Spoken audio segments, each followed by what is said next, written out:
Hi, my name is Tommaso. And my name is Chris. Welcome to HEARIN'spire. If you're considering living abroad for a short or a long period, you are in the right place. In this podcast, we will share our personal experiences and tell how stressful, but also amazing, it can be to move your whole life to a different country. Stay tuned.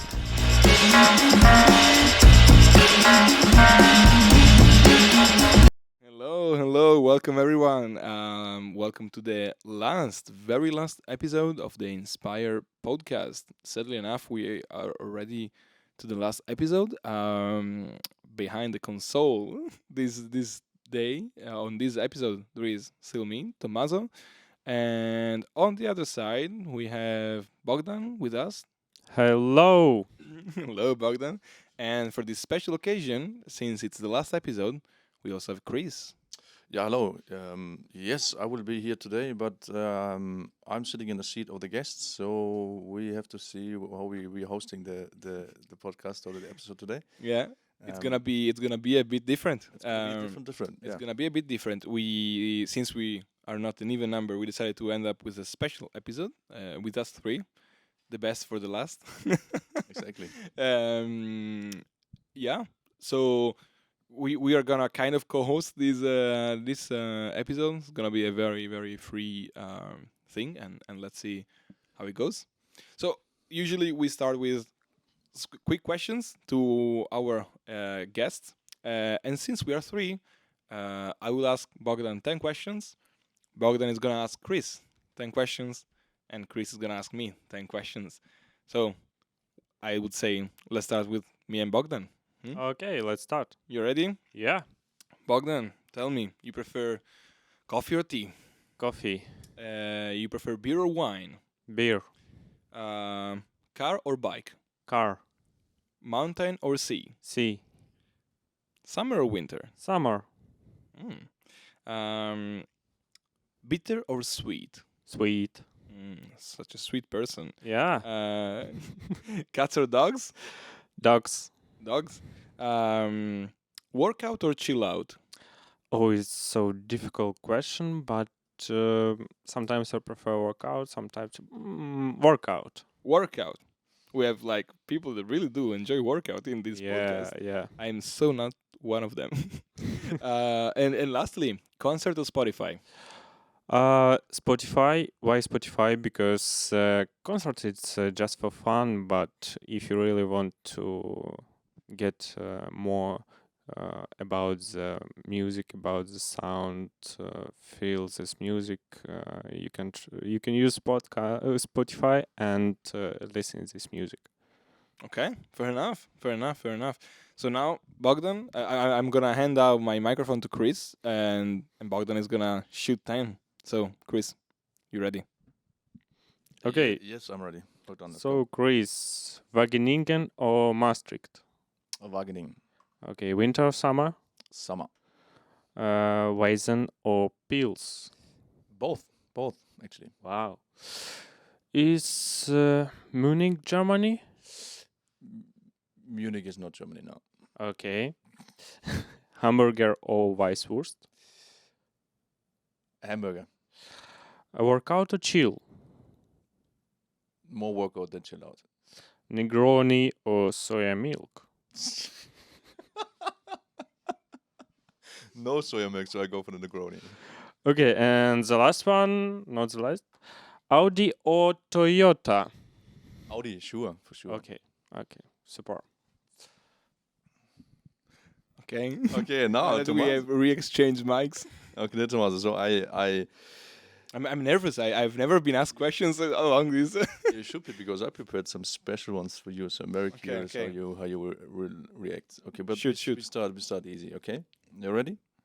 Let's go. Okay, hot or cold? Cold. Team player or single player? Single player.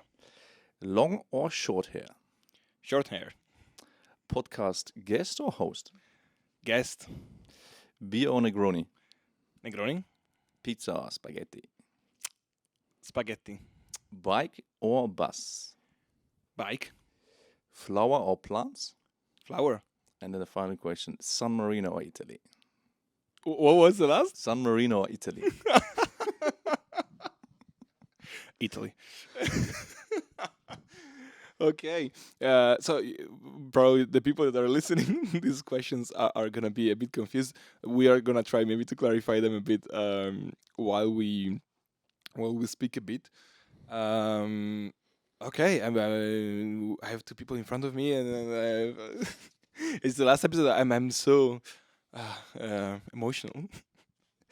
Okay. So since let's do things with order. Bogdan, you Yeah. have the mic. Can you introduce yourself very quickly? Where are you from? Where do you live now? Yeah, tell us something about you. Okay. Few words about me. So hello everyone. My name is Bogdan. I'm from Ukraine, and I was born in Donetsk. It's east of Ukraine.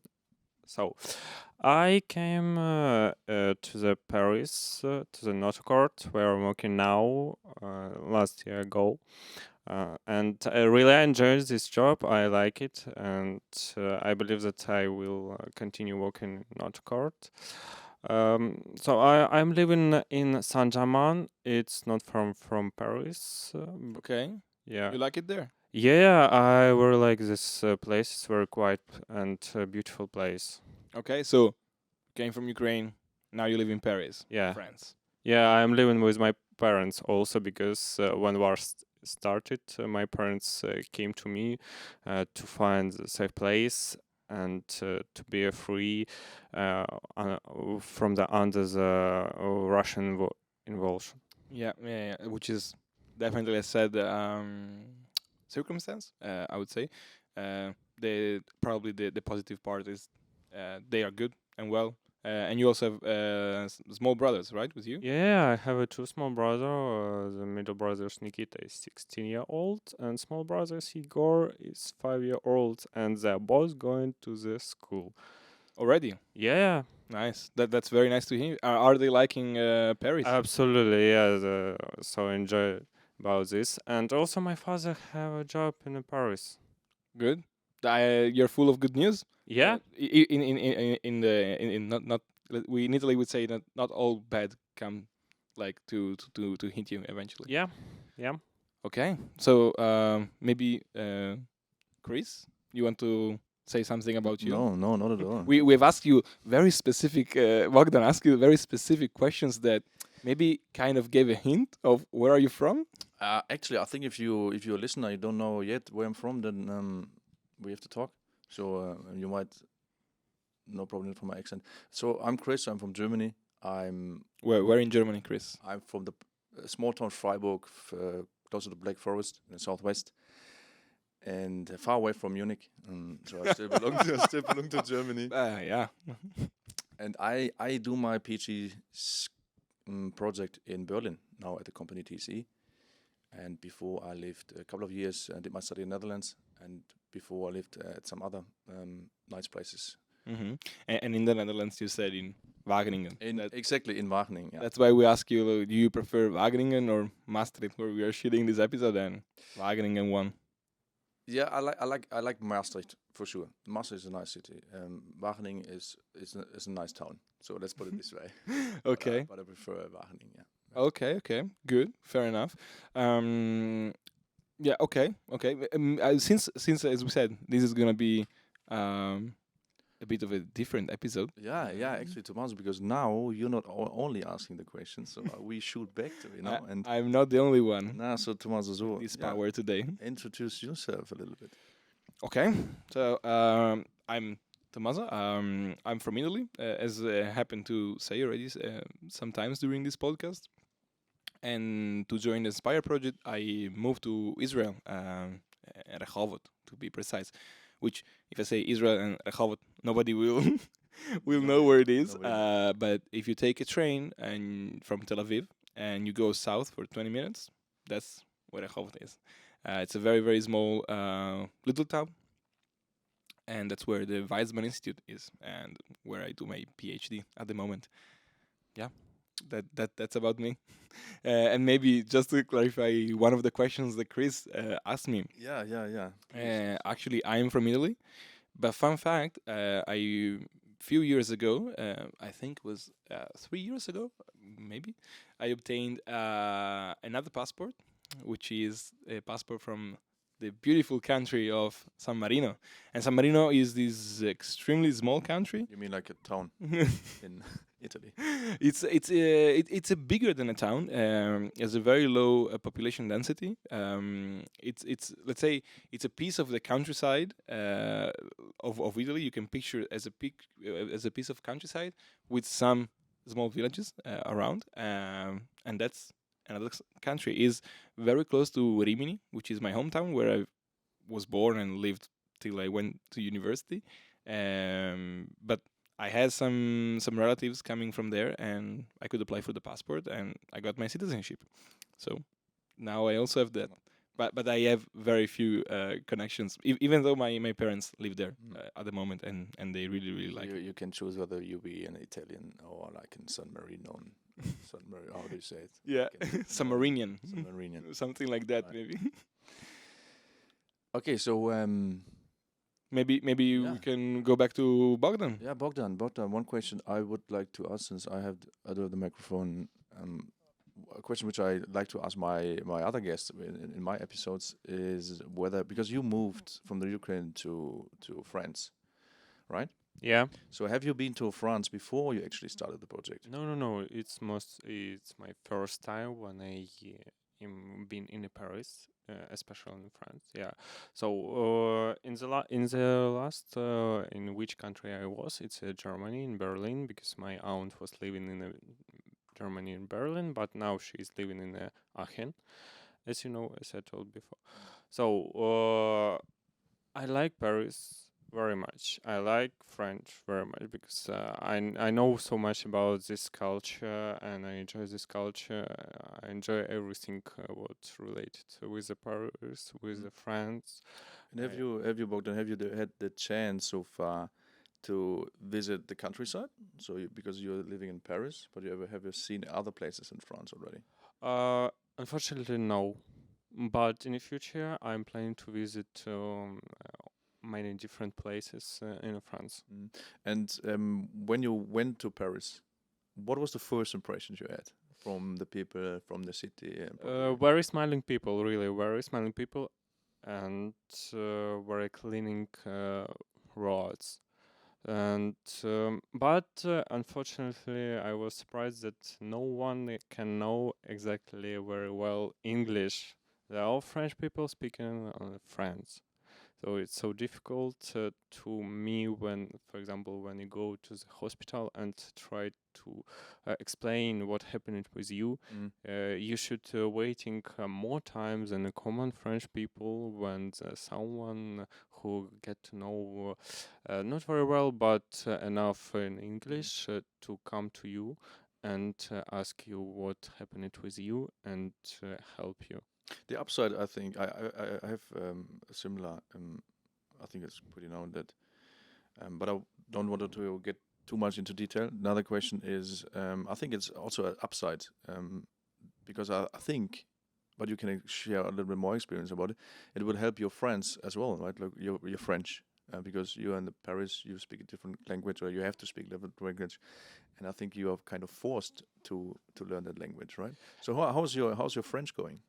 Oh, my French is going well because every week, twice per week, I have French courses. So I'm learning French, but I still cannot find friends from a French because exactly I cannot get this barrier. And exactly, it's a barrier in language because so many people don't know English and French and speak with me in French. I think if you ask Tommaso whether he knows any Hebrew, then I think he shares the same experience with you, that going to a new country without any language, probably. But please share with us how your first start was. Sure. I first, just to maybe also incorporate my experience. I was in Israel before moving there for my PhD.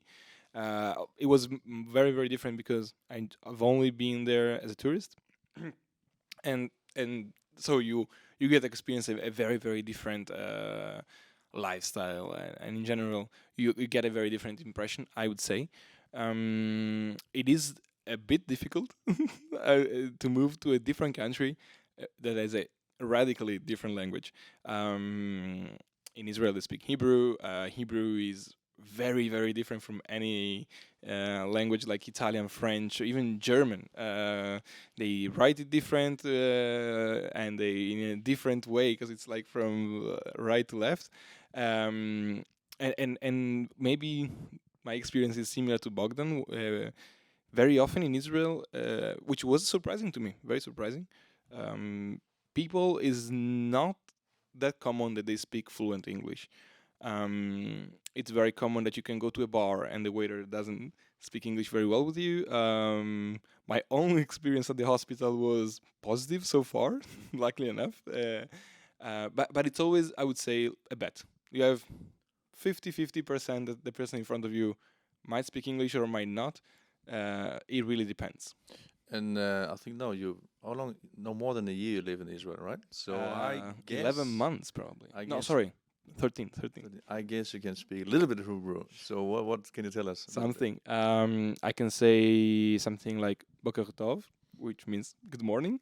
I can say, which is not very helpful, I can say, אני מדבר קצת עברית, which means I speak a bit of Hebrew. And I can say shalom, which also means hello. All of these, let's say, small touristic part I got. It's not probably impossible. I think many people get a bit discouraged by the fact that it's a difficult language to learn, but it's totally learnable. It's very difficult to learn it if you're working and doing maybe especially a PhD at the same time. That might be difficult. Chris, how is going with your German? I'm learning every day, to be honest. I can say guten Morgen, guten Tag, guten Appetit. Und, How do you say I speak a bit of German? ich spreche ein bisschen Deutsch. Okay. So, and this, yeah. Sorry to interrupt you, but so yeah, you said like you have moved around a bit, you have lived in different countries, but now you're in Germany and you're German. But we said that the requirement for this project is that you cannot stay in the same country where you're from. Internationality is one of the aims. So why did they do this exception for you? There is not an exception for my case, especially, but there is an kind of a requirement, or not a requirement, but if you have not lived in the same country, like in your home country, for at least 5 years, you are eligible, able to move back, let's say. And since before I started 5 years in Netherlands, before I was in different places, so I did not live more than let me get like 8 or 9 years not in Germany before, not living or working. I was kind of allowed to even do the PhD project in my home country. So that's the Nice. that's And how was coming back then? It was nice. It was actually nice to come back and actually to live again in the home country. But of course, it was much more easier compared to you guys in terms of language and other barriers. So this is something I was not challenged with, which are a little bit is a little bit downside of the whole procedure. But it was kind of course it was much more easier. Mm-hmm. And I see. I think maybe for the rest of the episode we can use the following structure. Now that we have introduced ourselves a bit, we can establish a topic, a current argument, and then follow from there. Maybe we can start the other way. The way I like to conduct my my episodes is to say that for sure you move to a country, and the first obstacle sometimes is the housing, and the apartment.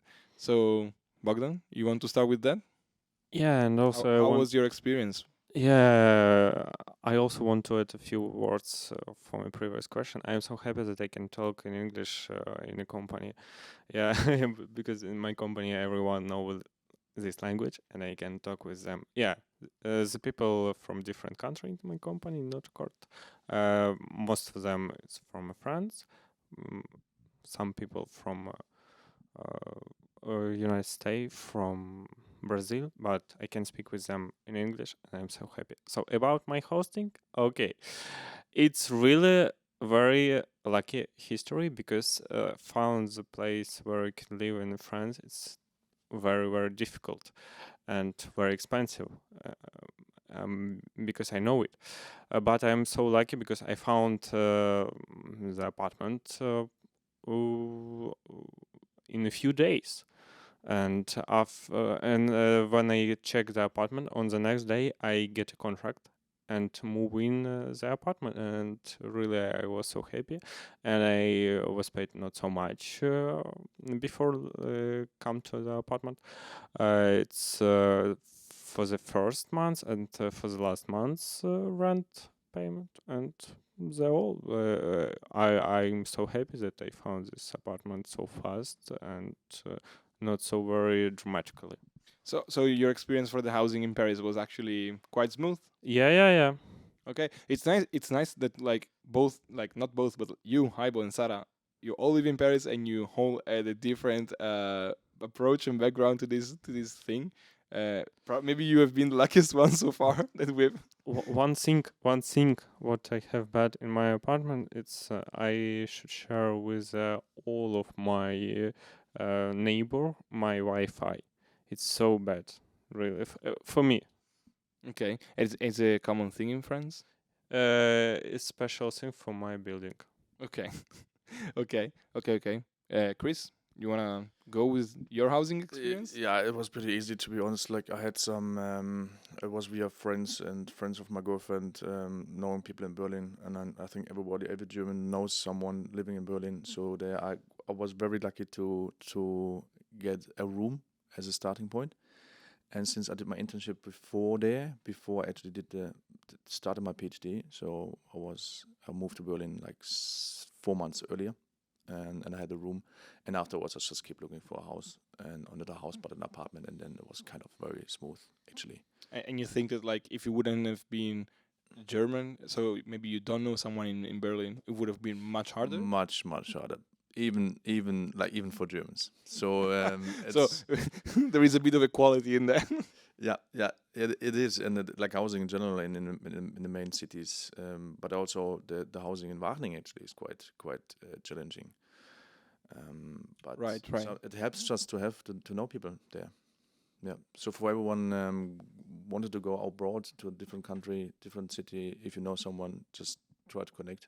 And And even if you don't know someone, try to, in somehow, like come in contact. And for you, Tommaso, how was it for you? I was, I think, very lucky. Maybe even luckier than Bogdan. When I arrived, the Weizmann has this arrangement. You're a postdoc, a PhD, a master. It doesn't really matter. You get offered for 1 year, maximum time, a room in one of the dorms. Maybe offered is not the right term. You pay to stay there, but at least when you move there, you have a place. If you're international, not if you're Israeli. If you're Israeli, you don't get this offer. So to give you 1 year to find a place, and I'm really not the dorm person, so I arrived in May, mid-May last year, so 2021, and after 2 months, 3 months, I moved out. I was again very lucky. Someone from my lab that I know knew someone that was looking for a house. Found a place that I found comfortable. Moved there for one big reason: big kitchen, because I really like to cook. Oh, what? Then I'm very looking forward to meet you in Israel. Yeah. Another When you're good- coming, another good cooking reason. you some nice Italian food. Yeah. And in terms of okay, housing is something you can prepare somehow if you know someone or if you have like the contacts, and you guys got kind of from the institution and from the company help. Is there anything else you did prepare for when I moving to- think there is something that is. I think I don't know if it's specific to my town in Israel, but I think it's a very diffuse because I've heard people all over Israel that have the same experience as me. Something that they really didn't expect. But when you look for a house in Israel, you have to be prepared and to have a checkbook, because the only way to pay for your not the only, but very often the only way to pay for your rent is with checks, and I was absolutely not prepared for it. For me, it was a normal bank transfer usually, right? No, no. You need to when you sign the contract. Very often is 1 year, only 1 year, and you need to sign in advance 12 checks, plus an additional check for eventual damages that you might do to the house, and you give it all to your landlord. It was a bit uncomfortable for me at the beginning. It's something that I never did to, like, hand out all these. I mean, it's not real money at the beginning, but still, it feels like someone already has your money. So it was weird to me. Probably that's yeah, the most the most weird things. The other, just I will just end with saying Israel everywhere, really, mainly in the main city where you would like to live. Probably it is gonna be a super big rush to find an apartment. The small town where I live also, and because of the Weizmann, because there are many companies there, finding an apartment is hard and expensive. Israel is a very expensive country, so be prepared. What about you, Bogdan? About me, really, I don't have a problem. I just give my RIP for the landlord and the all. And no special discomfort that you No, experience. Okay, sounds pretty good. very easy, very easy. I think, yeah. If we can compare your experience with the checks, my experience is very easy to just give the RIP account and Yeah. forget about the payment. Exactly. Okay, let's shall we switch topic a little bit? So Yeah. of course we one of the topics we discussed during the whole episodes was of course Corona, because Corona was affecting all of us in different situations, different time points, etc. So let's talk a little bit how Corona affected our daily life in Israel, in Germany, and in Paris and France. So how was your experience? Maybe I can start because mine is probably the easiest one, the very quick one. Then I will let you answer. For me, it was extremely easy. Again, with some disclaimer, but yeah, extremely easy. Basically, when I moved to Israel, I had a special permission to enter the country because it was completely locked for tourists for a very, very long time. But I came there for work, so I was able to get one of these permissions. Um, but for the rest, once you're there, it's usually easy to get into the health system, especially because you're helped a bit by the international office of the institute. But what it's very hard is to get your data inserted into their health system. That's very, very hard. Even when I got like the third shot of the vaccine, because I had two before going there, to get the shot recognized on the app for the Green Pass took like 2 weeks, and I had to call the Ministry of Health number and to wait in line for 50 minutes that someone could answer to me, and it was like a huge pain. Apart from this, once this was done, very, very smooth. Um, Masks in the office and in the closed space. Now, luckily enough, not anymore. But yeah, for the rest, all fine. Okay, so my experience with the coronavirus. So I came to the Paris when it was the middle of coronavirus period, and I remember this when I was in a plane. Just few people was in a plane when I was in flight. Yeah, and when I come to the airport, and also all the time when you're on plane, you need to wear your mask. You need to be a mask, and it's so important. Um, and I also have a 3-shot of vaccine from coronavirus, but at the same time, I have a 3 times when I was infected by coronavirus. So, and the last 2 times it was happened from the last shots of vaccine. So Yeah, that's my experience of coronavirus, and I think to wearing mask is everywhere in Europe is a common rule. But now I'm so happy that this limitation was turned off, and we can go without mask everywhere. Yeah, and I hope it stays this way for the next couple of centuries. We will see. So a few stories about my Corona situation or experience. It was quite. No, I wouldn't say easy, but besides all the restriction we had in Germany and the whole Europe with the masks and going out and lockdowns, it was quite doable. Also with work, because when the first lockdown was and then the home office regulation started, I was basically at the beginning of my project, so I could do many things at home, dive into the topic, etc. So there was not a big of a restriction. Of course, living in Berlin, a big city, and there's a lockdown and nothing is happening, it's a bit of a pity. So that was a little bit of a disadvantage, but we all experienced the same thing throughout Europe. And now being open again, I kind of I'm happy to experience Berlin as it should be. So in this regard, that was quite fine. Yeah. Okay. I like to maybe have for the first question. I think there is gonna be a nice switch because also Chris, you come from Germany and you live in Germany. But maybe we can talk about what we miss. Maybe me and Bogdan from our home country. If there is something particular that we feel the miss of, or for you, Chris, like in your travels, because you have lived in the Netherlands, you have lived in Australia, or in New Zealand, you've visited Southeast of Asia several times.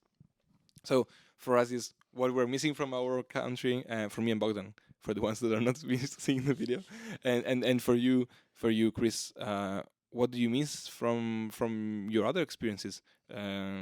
Because again, something very different from Germany. You've been. Yeah, oh, that's pretty easy to answer. So first of all, independent where you actually live in Europe, whether it's Berlin, where I'm right now, or even Netherlands, where I was before, it's first of all the weather, of course. It's a big player which I miss from abroad. The landscape, since Berlin is quite flat, so there are no mountains. It's quite not much to see in terms of landscape. The same a little bit in the Netherlands is something I miss. So that's basically the main things, like weather and nice, beautiful landscape nature. So as for me, what I really missed is snow in the winter. So when you're living in Paris, it's which is a normal degree, the normal temperature is 12 or 10. Not cold enough and not snowy enough for you. Yeah. In Ukraine, it's 40, 30, and everywhere is freezing. Everywhere is snow. It's a very big snow, 5, 10, 12 centimeters of snow, and you also can do the skiing. You also can enjoy this weather. But in Paris, it's gray and always very walky. So I think it's really interesting. Like Chris misses the warm temperature, you miss the cold temperature Yeah. of okay, of your country. Nice, very nice. What about you, Thomas? Then? What about me? What do you miss from San Marino or from Italy? There are several things that I miss. One which I expected, and one that I did not expect. So what did you not expect? Huh. Let's maybe start with what I did expect. All right. I did expect it to miss pork meat. It might sound very silly, but many I like to cook, as I've told before. Many of the dishes that I cook, sometimes they require some pork meat, and it's not, it's different. Like you cannot just take another meat. The pork meat just tastes very different sometimes. And in Israel is especially where I live. In Tel Aviv is already much more accessible, but where I live there are many Orthodox Jews, and to respect their lifestyle, there are very few places that sell pork meat. And sometimes, and since like there is not a lot of turnover, sometimes you arrive to the butcher counter and you look at that meat, it's like maybe next time. So yeah, so that's a thing that I miss a bit, but something that I totally can cope without.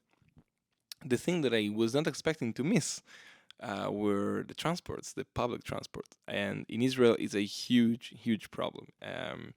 It sounds also weird, right? Like in Italy, we're not famous to have like the best public transport in the world, but actually, where I'm from, I think they function pretty well. Trains, buses, and so on. Sometimes with some delays, sometimes with less delays. But in Israel, sometimes you just don't have the choice. On From Friday to Saturday, so my week goes Sunday till Saturday. Sunday is the first day of work, but Friday and Saturday, no trains. And it's something that it really kind of grows bad on you, because maybe at the beginning you're like, oh, it's okay, it's all fine, I can go around here. But if you live in a very small place, sometimes when during the weekend you don't work, you would be, let's just visit Tel Aviv or Jerusalem or another place like Haifa in the north, and if you don't have a car, you cannot. And if you have a car, there is a huge traffic jam because, of course, no public transport. Everybody's taking a car. That's probably. Which means, like, if you like, in case you would like to explore the country a bit more, it is advisable probably to take some vacation during the week. But yeah. Yeah, probably it is. The other thing that you can do is to leave at the very end of Thursday. Maybe there is a train, and then you come back on Sunday morning. Some people, though, cannot. For my PhD, sometimes I have to be present, even during the weekend, due to the nature of the experiments. So you cannot leave. Some other times it's just too complicated and too long, so you keep it up. So you have to make friends with cars, or if you have enough money, buy a car. But for a PhD student, usually it's not a very doable thing, not especially in Israel, which is a very expensive country. So yeah, that's probably what I miss most. Yeah, I would say so. All right. Yeah. And then Bogdan, do you have a question for us? Seems that me and Chris have exhausted ours. I think I heard enough for today. Yeah, and I don't have any You're calling question. me and Chris are the co-hosts, but you're calling it enough for today. It seems very fair. Seems okay. I think it was very nice. If nobody else wants to add anything, I think we did a nice episode. So as mentioned at the beginning, this was the last episode of let's say that this first season of the Inspire podcast. I'm very pleased with how it went. We exceeded our expectation on amount of episodes we were able to record, and as people that watch the videos, maybe when we will publish them, will see we are no experts at all. and we now. Yeah, a little bit now. We try to do our best with the Yeah, before you end the session tomorrow, I'm also very glad how it went. I think everybody from us as a ESR families were quite open and enjoyed it actually. And since we are right now in Maastricht doing the summer school, we did all the recordings here in Maastricht in the summer course, which we did not expect to do so, but we finalized it. So yeah, I'm very proud, very happy. Yeah, and maybe it's also a good moment to like thank the University of Maastricht for like giving us some space also to record this podcast. Of course. Thank the University of Antwerp for providing this sweet equipment for recording. Otherwise, we would have not been here. Not true. Yeah, exactly. Thank Bogdan for your experience, for sharing your experience.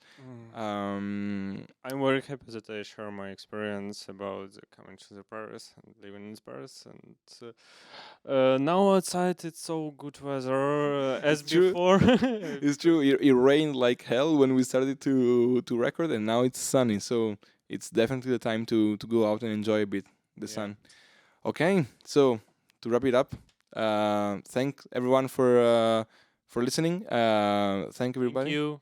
Thank, and of course, I would say, as being as the last episode, I think we deserve a bit of an applause. Okay, thank you, Chris, for helping me to co-host the podcast.